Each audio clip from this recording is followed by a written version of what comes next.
Assalamualaikum warahmatullahi wabarakatuh. Selamat datang kembali dalam video pembelajaran matematika. Kali ini kita akan belajar materi pada bab 5, yaitu tentang transformasi geometri.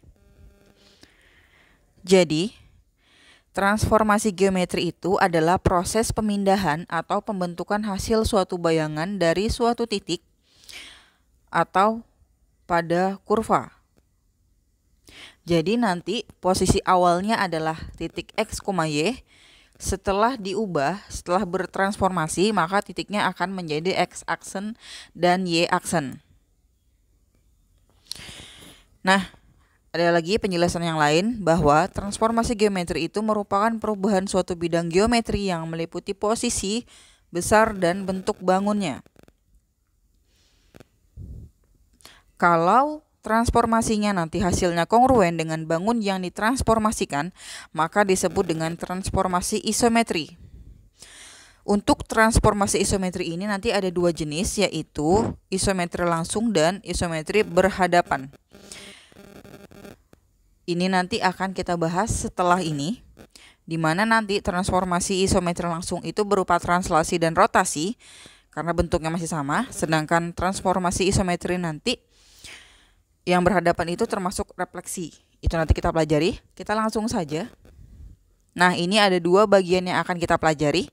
Bagian yang pertama adalah refleksi dan transisi. Bagian yang kedua adalah rotasi dan dilatasi. Untuk refleksi atau namanya adalah pencerminan, merupakan pergeseran atau pemindahan suatu titik pada bidang geometri ke arah sebuah garis atau cermin. Nanti garis itu sebagai cerminnya dengan jarak yang sama dengan 2 kali jarak titik ke cermin. Ada dua sifat yang penting dalam refleksi. Yang pertama yaitu jarak titik ke cermin sama dengan jarak bayangan ke cermin. Yang kedua yaitu geometri yang direfleksikan berhadapan dengan petanya. Jadi nanti terbalik sedikit. Nah, secara umumnya, hasil refleksi pada bidang koordinat dapat dirumuskan sebagai berikut. Nah, ini ada tabelnya, nanti akan kita bahas satu-satu. Jadi, kalau refleksinya terhadap sumbu X, koordinatnya yang pertama adalah X, Y, nanti setelah direfleksikan hasilnya X-nya positif, Y-nya negatif. Dan seterusnya. Nah, kita langsung masuk ke gambarnya, contoh gambarnya. Ini untuk refleksi atau pencerminan. Di sini ada garis warna biru, di mana garis warna biru ini nanti adalah cerminnya.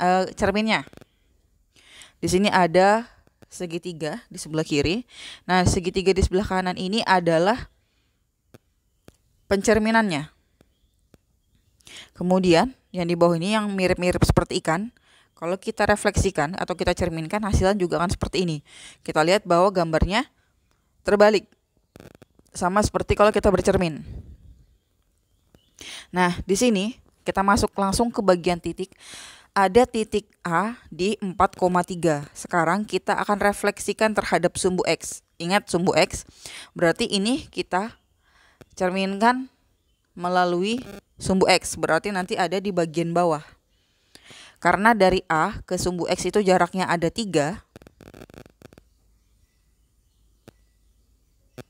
Yang ini dihitung titik-titiknya ada 3, maka ke bawahnya juga nanti 3. Lihat yang warna hijau. Maka titik selanjutnya ada di negatif, ada di 4,-3.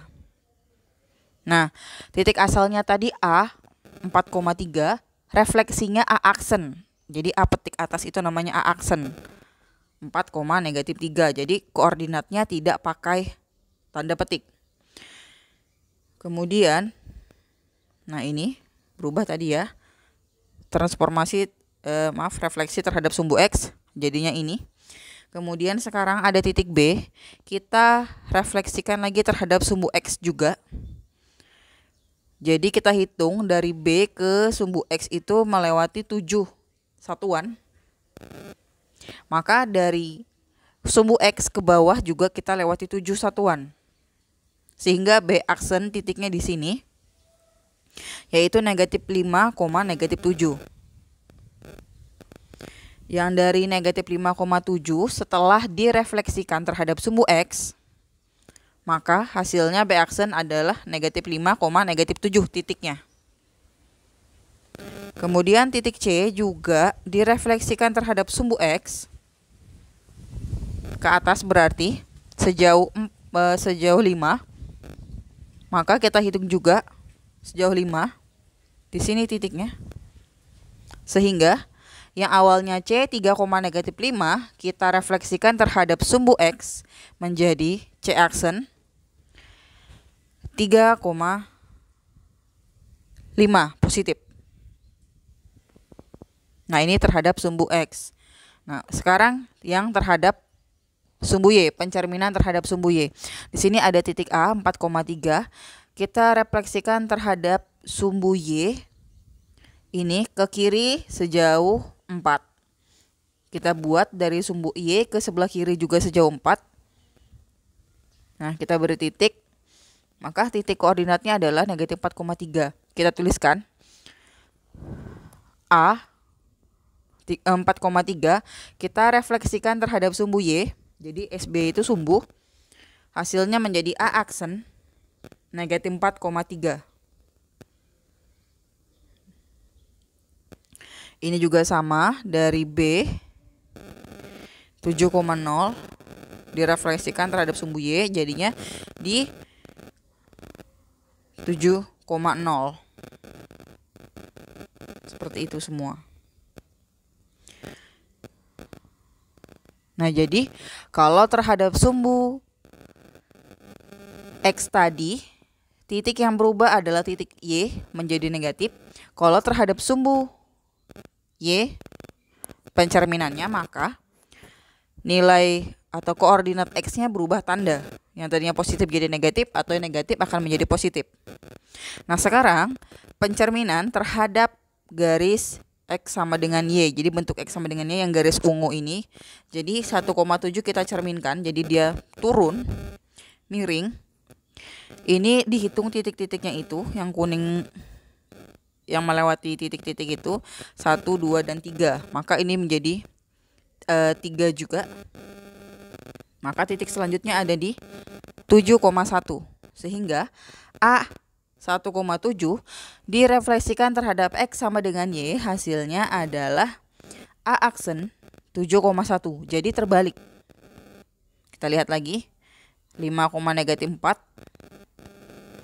B aksennya menjadi negatif 4,5. Jadi terbalik. Nih. Ini tadi penjelasan yang ada di dalam tabel. Ini juga sama. Ini kalau Y-nya adalah negatif dan X-nya positif.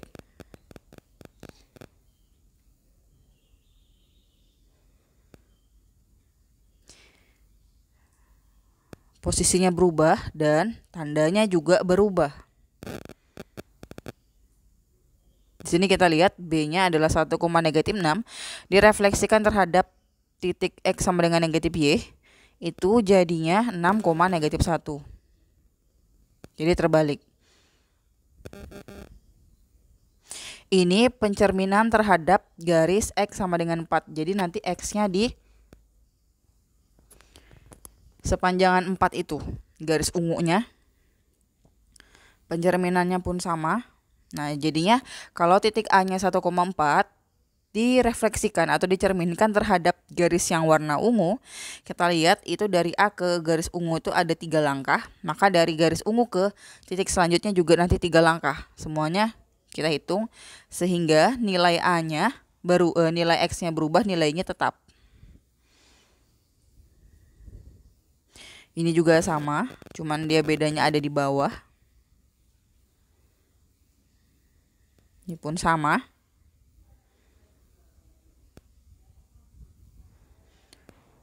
Jadi nanti untuk pencerminan terhadap garis X sama dengan K atau angkanya apa nanti, maka nilai X-nya akan dikalikan dengan 2 dan dikurangkan dengan titik koordinat awal.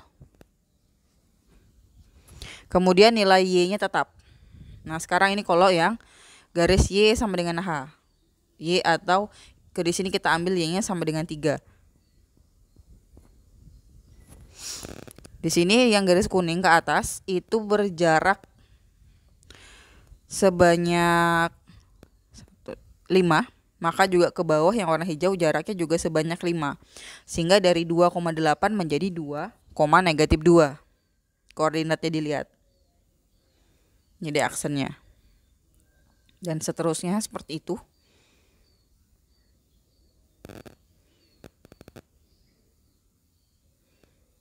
Nah, ini.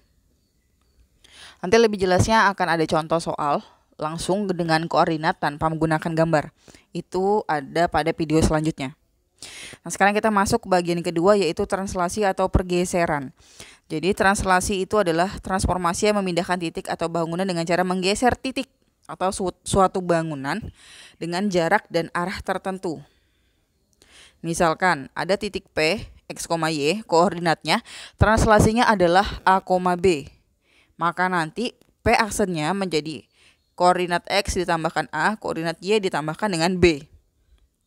Contohnya, ada titik A 1,2 ditranslasikan atau digeser oleh titik 3,6. Ingat, untuk T 3-nya adalah X dan Y-nya adalah 6. Jadi X ditambahkan dengan X, Y ditambahkan dengan Y. Maka untuk A aksen 1 ditambahkan dengan 3 untuk yang Y. Kemudian 2 ditambahkan dengan 6. Tinggal kita hitung 1 tambah 3 adalah 4 dan 2 tambah 6 adalah 8. Maka titik A aksennya atau A yang sudah digeser menjadi 4,8.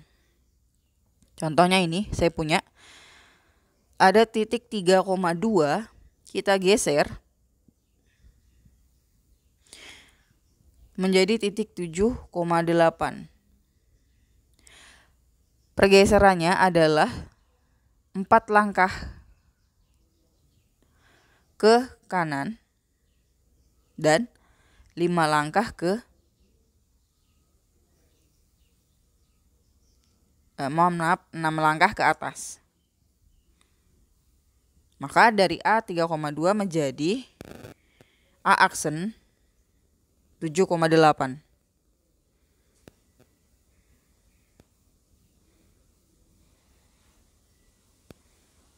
Dan seterusnya.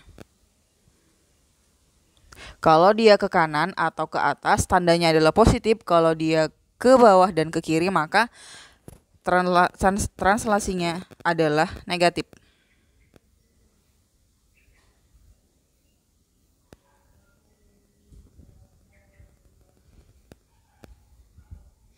Sekarang kita masuk bagian yang kedua, yaitu rotasi dan dilatasi. Rotasi adalah perputaran. Nanti kita putar, jadi bangunnya atau titiknya akan kita geser sepanjang busur lingkaran yang memiliki titik pusat lingkaran sebagai titik rotasinya. Rotasi dinyatakan positif jika arahnya berlawanan ke jarum jam, berarti ke kiri. Kalau dia bergerak ke sebelah kiri, maka rotasinya menjadi positif. Kalau bergerak ke kanan atau searah jarum jam, maka rotasinya negatif. Nah, ini ada rumusnya. Jadi kalau koordinat semulanya adalah 1,2, kita rotasikan sebesar 90 derajat, maka nanti kita balik yang 1,2 menjadi 2,1. Terus Y-nya yang tadinya positif menjadi negatif atau negatif 2,1 dan seterusnya. Nanti ada contohnya. Di sini ada contoh, titik A adalah 4,3 dirotasikan sejauh 90 derajat ke sebelah kiri. Jadi tanda, lihat garis yang tulisan yang jalan-jalan ini. Sejauh positif 90 artinya ke sebelah kiri perputarannya. Ini ada busurnya. Titik 90 itu di sini. Nah, maka dari A 4,3 berputar menjadi A aksen negatif 3,4.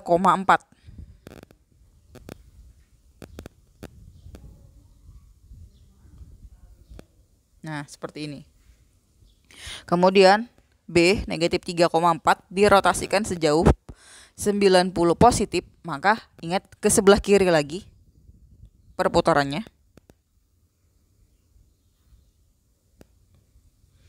Tuh.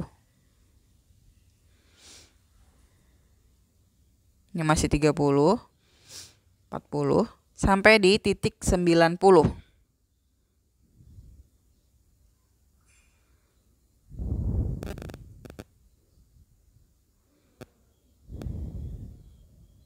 Nah, sampai di sini. Kita geser, kita ambil lagi busurnya. Maka dari negatif 3,4 akan berubah menjadi B aksen, yaitu negatif 4, negatif 3. Ini nanti ada rumusnya sendiri. Seperti yang dalam tabel tadi, ini mirip-mirip dengan refleksi. Ini juga dirotasikan sejauh 90 derajat positif, maka bergeraknya, oh ini negatif berarti bergeraknya ke sebelah kanan. Ini juga bergerak ke sebelah kanan sama. Ini rumusnya seperti dalam tabel tadi. Nah, ini kalau 180 derajat. Kalau 180 derajat itu gampang sekali. Ini dapatnya di koordinat negatif 3, negatif 5.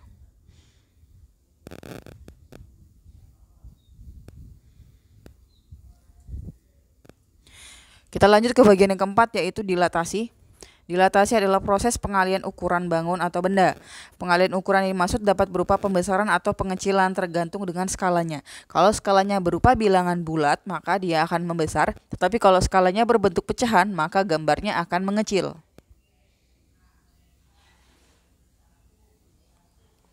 Nanti untuk dilatasi sendiri, kalau ada koordinat A 1,2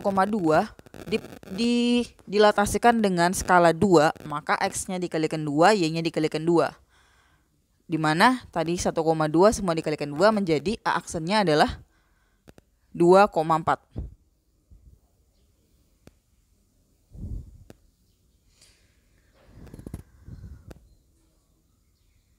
Nah, jadi titik dilatasi itu adalah titik yang menentukan posisi suatu dilatasi. Menjadi titik pertemuan dari semua garis lurus yang menghubungkan antara titik-titik dalam suatu bangun ke titik-titik hasil dilatasi. Ada lagi faktor dilatasi, yaitu faktor perkaliannya. Nanti simbolnya adalah huruf K. Kalau K-nya kurang dari 1 atau kurang dari negatif 1 atau K-nya lebih besar daripada 1, maka hasil dilatasinya lebih besar daripada geometrinya.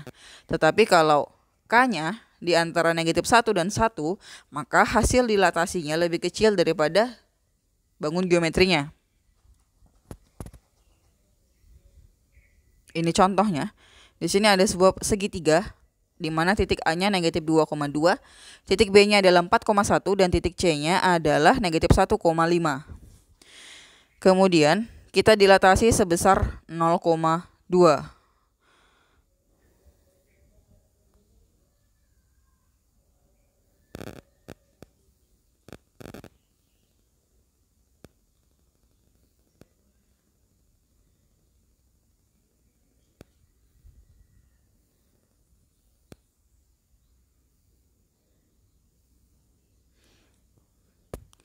Semuanya dikali 2, kalau kita lihat.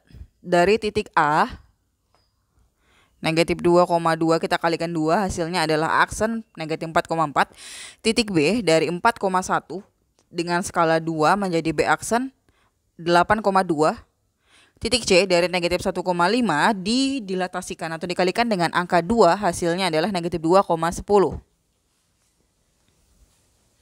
Maka bangun yang garis warna kuning ini adalah hasil dilatasinya atau hasil perbesarannya. Tulisannya seperti ini. Setiap titiknya ditulis satu-satu koordinatnya. Nanti ada juga soal bisa mencari luas yang setelah diperbesar atau diperkecil.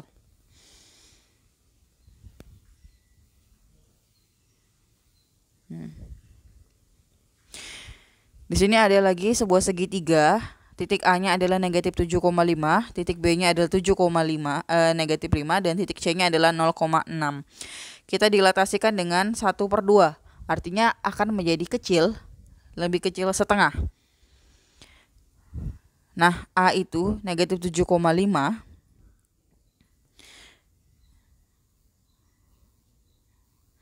Kita bagi 2, jadinya A aksennya adalah negatif 3,5. Nah, kalau koordinat jangan ditulis 0,5 tapi 3/1/2. 3,5. Kemudian 5 dibagi 2 menjadi 5/2 atau 2/1/2. Titik B sama 7,-5. 7-nya dibagi 2 menjadi 7/2 atau 3,5. Titik B-nya, titik negatif 5 dikalikan setengah menjadi 5/2 atau 2,5. Untuk titik C 0,6. 0-nya tidak berubah. 0 kali setengah tetap 0. 6-nya kita kalikan dengan setengah atau kita bagi 2, hasilnya adalah 3. Maka gambarnya adalah garis yang berwarna kuning. Ini gambar segitiga setelah dilatasikan dengan skala setengah atau dikecilkan setengah. Bentuknya seperti ini. Ini hanya pembuktian luasnya. Ini adalah rumusnya. Di sini ada lagi. Sekarang kita dilatasikan dengan negatif 3. Kita kalikan dengan negatif 3. Titik A-nya 0,2. Menjadi kita kalikan semua. Dengan negatif 3, 0 kali 0, 0. 2 dikali negatif 3 adalah negatif 6. Untuk B aksen, B-nya adalah 3,1 kalikan negatif 3 semua. 3 kali negatif 3 itu negatif 9. 1 dikali negatif 3 hasilnya adalah negatif 3. Untuk titik C, 2,3 kita kalikan negatif 3 semua. Maka titik C aksen negatif 6,9. Kalau kita gambar, maka inilah bangun yang dilatasikan dengan negatif 3. Dia akan berubah arahnya. Ini hanya pembuktian saja. Nah, ini adalah contoh-contoh dari refleksi, translasi, rotasi, dan dilatasi. Untuk contoh soal akan ada pada video pembelajaran selanjutnya. Oke, sampai jumpa.